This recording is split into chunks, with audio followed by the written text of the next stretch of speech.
Kedron Parkrun. This one runs right alongside Kedron Brook, and from the first step, you'll know exactly what you're in for. It's flat, it's fast, and it's busy. Very busy. Big crowds, skinny paths, and you're all trying to find your own bit of space while trying to stay clear of the bike lane, where cyclists are absolutely not here for your morning jog. You follow the brook the whole way, overgrown grass brushing the edges, dogs everywhere, living their absolute best lives, and that steady hum of people, footsteps, and the occasional, on your right, cutting through it all. If you can get out early and find some clear air, this course flies. Smooth concrete, no hills, just pure rhythm. But turn for home and it changes. The sun's in your eyes, the humidity kicks in, and suddenly, it's a bit more of a grind.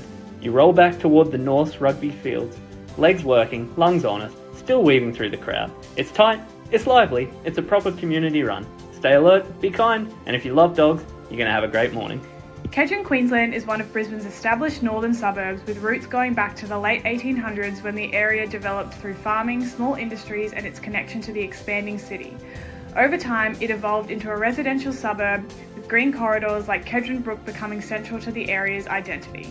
Kedron Brook itself is a major drainage and floodway system that runs through Brisbane's north, but it's also been transformed into a long recreational corridor with shared paths, parks, dog parks and sporting fields.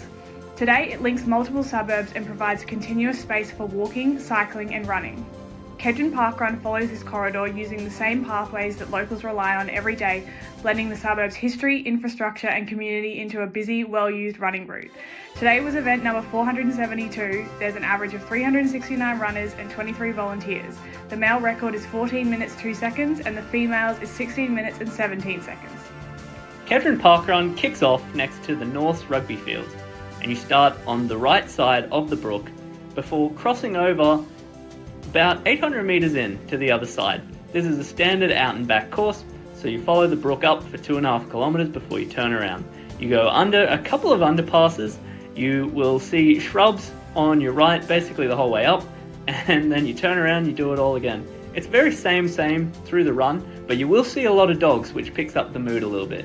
You cross the bridge over to the other side of the brook again, and you'll come back and finish alongside the North Rugby fields. You're trying to steal it from you. Good parkrun morning, guys. Tarran and I have just finished Kedron Parkrun this morning. How was it? It was hot. It was busy. There were 497 people there today. I'm going to say this. You might not like this. Here we go. That parkrun was a nightmare. Ryan hates Kedron Parkrun. At the end of every parkrun, I run back to Tarran and then join her for the last 600 meters or something. I love doing that, except at Kedron Parkrun. This is the one parkrun that I don't like going back through and having to run that gauntlet again. There are so many people and the path is so thin. Yeah, it is. The seeding at the start is so important because wherever you seed is basically where you're going to run the whole time, unless you want to run on the grass for a and dodge heaps of people because it's such a busy area. It's done down at the Kedron Brook, and so there are always lots of people from the public there, like cyclists, other runners, people walking, people with dogs. There were lots of people there today, and there's always this atmosphere of animosity at Kedron Parkrun. I've fallen to the wrath of the cyclists on multiple occasions because the cyclist path is intersecting with the runner's path, and it's right where the start is, and cyclists don't like it when you're near them or nearly in their way. Or if they have to stop for you. And I think that spills over into the run director is quite strict, and it's not a happy vibe, but I understand it because it's such a small path and she has to be serious, otherwise if something goes wrong at the park run, it falls on them. So I understand why. The paths are quite thin, which sucks, but the cyclists, for a decent part of it, the cyclist pathway is separate to the pedestrian pathway. But it's not a decent path for the amount of people that do this park run. And I would describe the scenery as meager. What? So much of it, you're just looking at overgrown grass on the side of the path. There is quite a lot of overgrown grass. It's not scenery that fills me with excitement. I think some of it is nice. Some of it, like by the path, there's like trees lining it. There are a few trees. There are some good spots.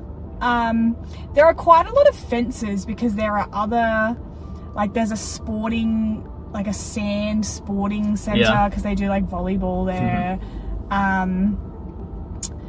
And then there's an oval further up, I think, that's like fenced as well. So like it's definitely not the nicest scenery wise that we've done. Better than some we've done though. Yeah, for sure. The path itself is flat. Like it's all concrete, it's flat. It's good for your footing as long as you stay on the path. You could definitely, if you were out the front, you could definitely do a fast time at this park run. Yeah, if you start near the front, you can definitely, like if you're a decent runner, you can definitely put down a pretty fast. I think it has the fastest time in Queensland for a park run. So if you get to the front and you're a fast runner, then you don't go through a lot of the pain that people who are in the pack go through. It's an out and back course. Yeah. And the back, you're basically staring directly into the sun for 2.5 kilometers. Yeah, that's not ideal. Although, like, I imagine at different times of the year that wouldn't happen. Yeah, I think in summer, the sun's higher in the sky. It doesn't go directly in your eye. The further towards winter, I think, the more brutal the sun is.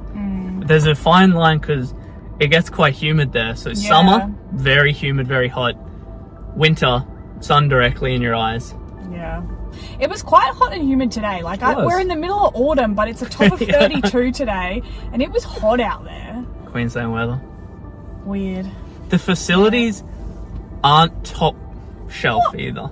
Like there's a very sparse bubbler count. Yeah, actually no, you're right with the bubblers, but there are toilets. There's toilets across the road and near the beach volleyball. Yep. courts. There's a cafe as well. There is a cafe. If you want to have a coffee afterwards. No, but yeah, not like many playgrounds bubblers. or anything either. If you're someone who has a family and kids. Yeah. However, if you've got a dog, it's a fantastic spot for dogs, and this is why I like Kedron Parkrun, because there are always so many dogs. Even if they're not doing the park run, there's always so many other people with dogs around. We run on the opposite side of the dog park, but there's an off-leash dog park that runs up the creek on the other side. I always like looking over there when I'm doing this park run. Although, I didn't see that many dogs over there today, but maybe it's because it was early-ish. But there were plenty of dogs today. Also, the park run gets an extra bump in the dog rating because Bruce made an appearance today because we did this with the TDP crew. So we got to see Bruce today, which was fantastic. We love seeing Bruce. We do love seeing Bruce. Tarran also used to take her dogs down to Kedron. Yeah, so it's got a special spot for her. Yeah, it does. We used to walk down there. We used to go to the dog off leash area. Atlas used to swim in the creek. Oh, I love taking my dogs there. And also I've been down there with my sister Amber because she has a dog, Shadow. He's a German Shepherd. I've taken him there. We've taken him there. Yeah. So if you're a dog lover and your main purpose of parkrun is to see dogs, Kedron is a good one. Go to Kedron. Go check it out. And if you have a dog and like you want to have fun with them after, definitely do Kedron Parkrun. Okay, whose turn is it to rate first? I think it's yours because yes, you did Harmony Boulevard. Yeah. Okay, so it's gonna be bad, guys. I know. There's redeeming factors about Kedron, but I go back to like, do I have fun when I'm at Kedron Parkrun? And I don't really enjoy myself. Surely you had a little bit more fun today because the TDP crew was there. A little bit more. I'm going, like, structurally, I don't think it's a bad parkrun. No. But my level of enjoyment there is quite low. I'm gonna give it a 3.5. What? Come on. I don't have fun. I feel like that's an unfair rating. Whoa. It still has decent facilities. There's no bubbles. There are. I think I saw one. Across the road, if you go to the fields across the road, there's a bubbler. I swear I saw one as you go, like, we start on one side and you go across the creek to the other side. I swear there's one there somewhere. But that's like 800 meters in. One is not ideal, but there are some parkruns we've done where there's been none. So it has reasonable facilities. I think facilities are okay. They're not as good as most parkruns, and the tightness of the path and the colossal group that you're stuck in, I think really detracts from it from me.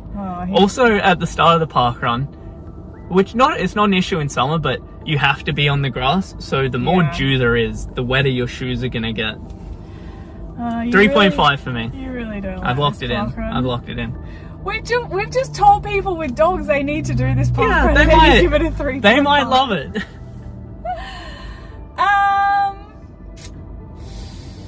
Oh, my score's going to be so different. I enjoy this parkrun, and I think part of that is that you start a lot further up the front because you're definitely a much faster runner than I am. And so you have to deal with being in the groups of people, I guess, for more of the parkrun. I'm not trying to like get in front of people, and so it doesn't really bother me if I kind of like fall behind a little bit and I'm not in big packs of people and don't really have to worry about that. Like I think everyone for the start of it is maybe like the first kilometer, but after that it wasn't really an issue for me. I would say for me, the whole run you're thinking, oh, it's going to open up soon, but it's probably not until like the last 700 or 800 meters that you get any space at all. They seed you at the start, but for some reason the seeding for like 20 minutes to 30 minutes is a very tight window. And so you've got this whole stack of people. You're probably standing like 12 people wide. Yeah. And then you're trying to funnel into this tiny path. Yeah. What's your overall rating? I'm gonna give it a 7. A 7? Yeah. So you think it's equal with Central Lakes, Chermside? Yeah, I think it's on par with those. The dogs really make it for me, but I feel like I can't bump it up much higher with the dogs because it is annoying that there are just so many people that do it. It's just so busy. Which would be okay if it had a bigger path. Yeah. So, which is nobody's fault. Yeah. But it's just unfortunate. Like it's such a nice area that it is really a good spot to do a park run. It just happens to be so busy that it can be difficult sometimes. Both with park runners and general public. Yeah. So 5.25 overall for Kedron Parkrun. Not our lowest, but not in the upper echelon. Don't listen to Ryan's Sorry guys. Okay. We're thinking of maybe doing Samford Parkrun next week. We got a recommendation in our comments, so we may well be there next week. Yeah. And we'll see you guys then. Have a good one.